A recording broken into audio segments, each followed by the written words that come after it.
बुढ़ापे को कोई स्वीकार करना नहीं चाहता। केवल बुढ़ापे को एक ही महापुरुष ने अपनाया था, वो था राजा ययति के बेटा पुरु महाराज। पुरु महाराज जी ने केवल बुढ़ापे को अपनाया है और किसी ने इस बुढ़ापे को नहीं अपनाया, कोई अपनाना नहीं चाहता। तो श्रीमद् भागवत महापुराण के 9वें स्कंद में कथा आती है, जब राजा ययति को दैत्य गुरु शुक्राचार्य जी ने श्राप दे दिया तुम बूढ़े हो जाओ, तो राजा ययति ने यही कहा था अपने ससुर से कि मैंने तो अब तक जवानी का भोग नहीं किया, तो अब कुछ इसका उपाय तो बताओ। बोले तेरे 5 बेटा है, जो तेरा बुढ़ापा लेगा और तुझे अपनी जवानी देगा तो तुम जवान हो जाओगे। तो राजा ययति ने 4 पुत्र को कहा, नहीं माने, केवल छोटे पुत्र थे पुरु महाराज। पुरु महाराज जी ने अपने पिता का बुढ़ापा लिया था और अपनी जवानी दी थी। तो जरा नाम की कन्या को अगर किसी ने अपनाया बड़े प्रेम से, वो हमारे पुरु महाराज हैं। अन्यथा कोई भी बुढ़ापे को अपनाना नहीं चाहता। इसी तरह से कभी कभी कुछ बच्चे अगर कह देते हैं अंकल, तो लोग परेशान हो जाते हैं, अरे हम आपको अंकल नजर आ रहे हैं। तो कहने का अर्थ ये है कि हमें अपनाना पड़ेगा क्योंकि हम बूढ़े हो गए। मुझे आज भी याद है कि जब मैं अपने देश पाकिस्तान आ रहा था, तो मैं दिल्ली में था। तो दिल्ली से मुझे अमृतसर की गाड़ी पकड़नी थी। तो उस समय मैं बड़े चिंतित हो रहा था, मुझे पता नहीं था कुछ। तो उस समय एक लड़की ने मुझसे आके कहा कि बाबा जी आप इतने चिंतामग्न क्यों हो। तो मुझे सुनते तो हंसी आई। तो हंसी मुझे इस बात की आई कि मुझे ग्रंथराज श्रीमद् भागवत याद आ गया। वो भागवत में लिखा है ना कि वो जरा नाम की कन्या ने हमला कर दिया। तो ये सब चीज़ों को आपको अपनाना पड़ेगा। यहाँ हमें शिक्षा लेनी चाहिए, तो जिसे कोई अपनाना नहीं चाहता। देखो, जन्मदिन की तारीख याद रहती है। हाँ, बड़े हुए, आज 18 साल के हो गए, तो हमने अपना ID कार्ड वगैरह आदि जो बनाया वो याद रहता है। विवाह तिथि याद रहती है, बच्चों की तिथियाँ याद रहती है, बहुत सी चीज़ें याद रहती है। पर किसी को ये याद नहीं रहता कि बूढ़े कब हुए। क्यों? क्योंकि बुढ़ापे को कोई अपनाना नहीं चाहता हैगा। तो ये हमें शिक्षा लेनी चाहिए। ये जरा नाम की कन्या जिसे कोई अपनाना नहीं चाहता हैगा। अब जब बुढ़ापे को कोई अपनाना नहीं चाहता तो बुढ़ापा बेचारा क्या करे। तो ये जरा नाम की कन्या रोते रोते चली गई गंधर्वराज चंडवेग के पास। तो ये कौन है चंडवेग, जिन्होंने जरा नाम की कन्या को अपना भाई बना लिया, क्षमा करना, अपनी बहन बना लिया। तो महाराज ये है समय। समय ने बुढ़ापे को अपनी बहन बना लिया। और जो 360 गोरे गोरे गंधर्व और 360 काली काली गंधर्व, तो 360 दिन और 360 रात समय ने ये सैनिक दे दिए। और प्रज्वाल जो अपना भाई दिया, ये क्या है? ये खांसी, नज़ला, जुकाम, बुखार, और अब तो ये टीवी, कैंसर, हेपेटाइटिस, पता नहीं कितनों में ये प्रज्वाल तब्दील हो गया। इसे कहते हैं प्रज्वाल, जो कि चंडवेग नाम के राजा का भाई है। उसे कहते हैं बीमारी। अब जब ये जरा नाम की कन्या 720 सेना लेकर चली, तो इसकी दृष्टि किस पर पड़ी? वो 9 दरवाजे वाली नगरी पर, जिसे कहते हैं मनुष्य शरीर। तो जब शरीर पर हमला बोल दिया जरा नाम की कन्या ने, तो सैनिक आए 10। तो 10 सैनिक मर गए, क्योंकि बुढ़ापे में हाथ, पैर, आँख, कान ये सब कमज़ोर हो जाते हैं। ये नहीं लड़ सकते हैं, मर जाते हैं, ख़त्म हो जाते हैं। और मन भी काम करना छोड़ देता है। तो ये सैनिक लड़ते लड़ते मर गए।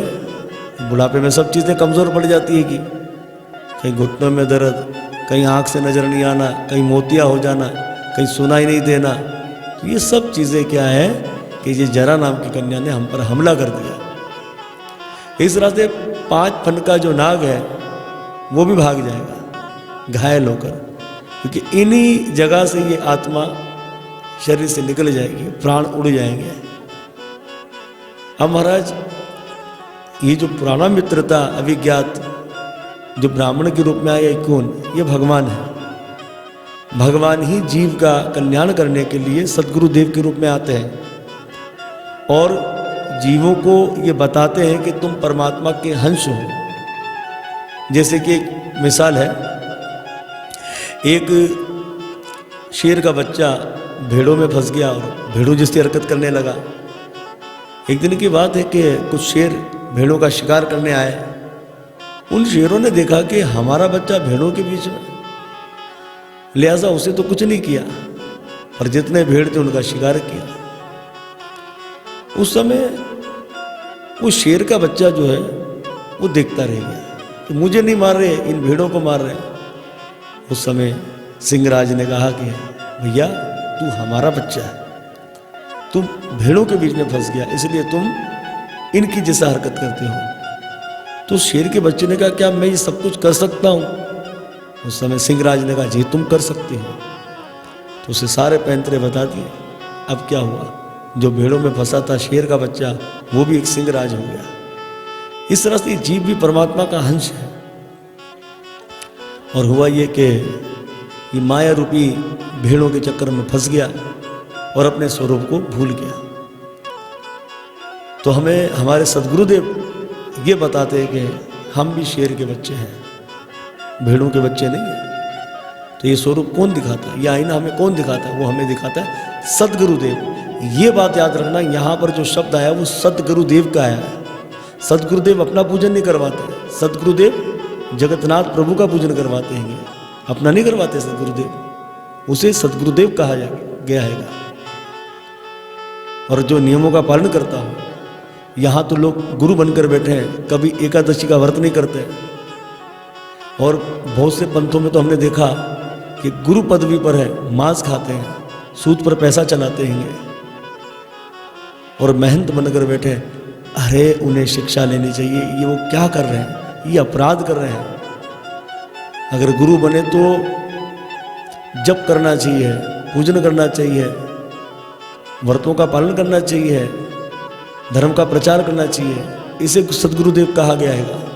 ये थोड़ी बस एक लेवल लगा लिया गुरु का और बस कुछ नहीं करना, नहीं, अपराध लगेगा। और एक शिष्य बनाना तो 100 गौ माता का वध करने वाली बात है। इस तरह से जो लोग गुरु भी बनाते हैं उन्हें भी देखना चाहिए। विवाह कार्य में कितनी खोज करते हो, अरे कन्या का विवाह करना है, अरे कैसा पुरुष होगा, अरे बेटे का विवाह करना है, अरे कैसी कन्या होगी, कितना देखभाल करते हो। इस तरह से आध्यात्मिक ज्ञान के लिए भी देखभाल करनी चाहिए, सोच विचार करना चाहिए। कौन हमें बांधने वाला है, कौन हमें मुक्त करने वाला है, कौन हमें आगे ले जाने वाला है, कौन हमें नरक में डालने वाला है, ये सारी शिक्षाएं हमें लेनी चाहिए। उसके बाद हमें किसी को अपना गुरु बनाना चाहिए।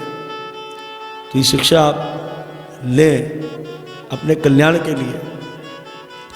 इस तरह से ब्राह्मण के भेष में भगवान आए और सारी बातें बताई, पूर्वजन को याद आ गया, उसे लेकर चले गए। राजा प्रचिन्वा ऋषि कर्मकांडी थे, जीवों की हत्या करते थे, वध करते थे, बलि देते थे। आज उन्हें दिव्य ज्ञान प्राप्त हो गया देव ऋषि नारद जी के द्वारा। एक परम वैष्णव ही हमें सत्य ज्ञान बतला सकता है, क्योंकि उन्हें सत्य को जाना है, सत्य का संग किया है। ये शिक्षा हमें इस कथा से मिलती है। जीवत्या आदि सब बंद कर दी, खूब भगवान का भजन किया और अपने शरीर का त्याग कर कर जगन्नाथ प्रभु को प्राप्त कर लिया राजा प्रचिन्वा ऋषि ने। किनकी कृपा से? देव ऋषि नारद जी की कृपा से। कुछ लोगों का कहना है कि सत्य सनातन धर्म में कहीं नहीं लिखा मांस के विषय में, तो उनके लिए मैं ये बताना चाहता हूँ कि आप लोग मनु स्मृति के 5वें अध्याय में जाए और 5वें अध्याय में श्लोक नंबर 14 से मनु महाराज जी शुरू हो गए मांस के विषय में कहने के लिए। इससे पहले तो नहीं लिखा, इसके बाद आपको सब चीज़ें पता लगेगी। जैसे कि मनु महाराज कहते हैं शुकर और सब प्रकार की मछलियाँ ना खाएं। बताओ, यानी कि सुअर का गोश्त और मछली नहीं खानी चाहिए। मनु स्मृति के अनुसार मछली एक ऐसा मांस है जिसके खाने से सारे मांस खाने का पाप मिल जाता है, ऐसा बताया मछली के विषय में। इसी तरह से मनु महाराज कहते हैं जो जिसके मांस को खाता है वे उसका मांस खाने वाला कहलाता है। यानी कि बकरे का मांस खाता है तो क्या कहलाएगा? बकरा कहलाएगा। गौ माता का मांस खाता है तो क्या कहलाएगा? गौ कहलाएगा, गौ हत्यारा कहलाएगा। इस तरह से हमें ये शिक्षा लेनी चाहिए। जैसे कोई शराब पीने वाला उसको शराबी कहते हैं, चरस पीने वाले को चरसी कहते हैं, भंग पीने वाले को भंगी कहते हैं। तो मनु महाराज जी हमें यही शिक्षा दे रहे हैं, जो जिस मांस का खाता है वो उसी के खाने वाला अपराधी कहलाता है। पशुओं का वध करने से स्वर्ग की प्राप्ति नहीं होती है, मनु महाराज जी कहते हैं, इसलिए मांस खाना छोड़ देना चाहिए, मनु महाराज कह रहे हैं। जो पिशाच की तरह, अच्छा पिशाच किसको कहते हैं? ड्रैकुला को। जो पिशाच की तरह मांस नहीं खाता है वे संसार में सबका प्यारा होता है और रोग से पीड़ित नहीं होता है। मतलब पिशाचों की तरह जो मांस नहीं खाता है वो सबको प्यारा होता है और उससे कोई रोग नहीं होता है। मनु महाराज जी 8 तरह के पापी बतला रहे हैं, हमें ये भी शिक्षा लेनी है 5वें अध्याय में मनु संबोधि में। मारने की आज्ञा देने वाला ये भी पापी है, टुकड़े टुकड़े करने वाला ये भी पापी है, बेचने वाला ये भी पापी है, खरीदने वाला ये भी पापी है, पकाने वाला ये भी पापी है, परोसने वाला ये भी पापी है, खाने वाला ये भी पापी है, मारने वाला ये भी पापी है। फिर मनु महाराज कहते हैं कि जो हर वर्ष अश्वमेघ यज्ञ करते हैं, यानी कि हर साल अश्वमेघ यज्ञ करते हैं। अच्छा, अश्वमेघ यज्ञ के विषय में आपको बताता चलो, कुछ लोगों का कहना है ये भी तो पाप है, लेकिन ऐसा है कि अश्वमेघ यज्ञ जब किया जाता है, उस घोड़े की बलि दी जाती है, तो वो सिद्ध ब्राह्मण होते हैं। वो सिद्ध ब्राह्मण क्या करते हैं कि उस घोड़े को एक नया शरीर दे देते हैं। तो अब ये शक्ति ब्राह्मणों में नहीं है, इसलिए अब इस यज्ञ को नहीं किया जाता है, क्योंकि अब करेंगे तो पाप लगेगा, क्योंकि वो वध हो जाएगा उस पशु का। तो ये शिक्षा हमें लेनी चाहिए।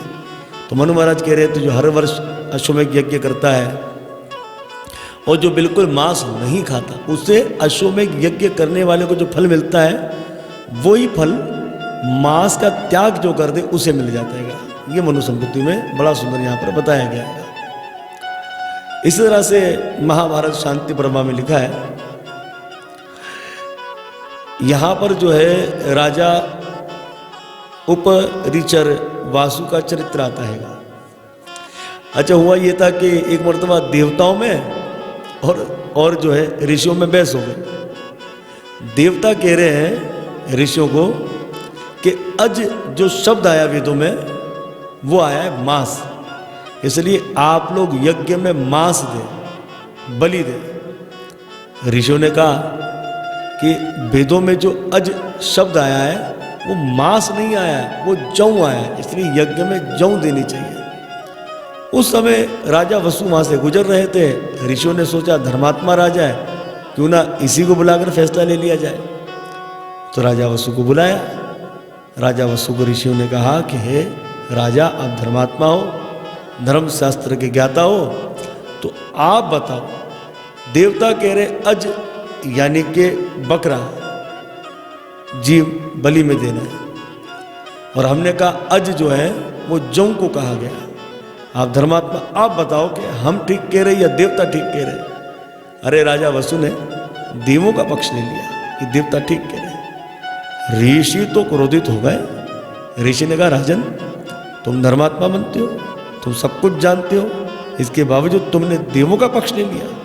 तुम्हें लगता है देवता तुम्हारी रक्षा करेंगे? जाओ, हम तुम्हें श्राप देते हैं, तुम्हारा राज्य आदि सब कुछ नष्ट हो जाए। तो क्या हुआ? देवताओं ने राजा वसु को बचा लिया। अरे ऋषियों के श्राप से राजा वसु का सब कुछ खत्म हो गया था, क्योंकि राजा वसु ने अधर्म का साथ दिया, और जो अधर्म का साथ लेता है उसका सब कुछ नष्ट हो जाता है। ये कथा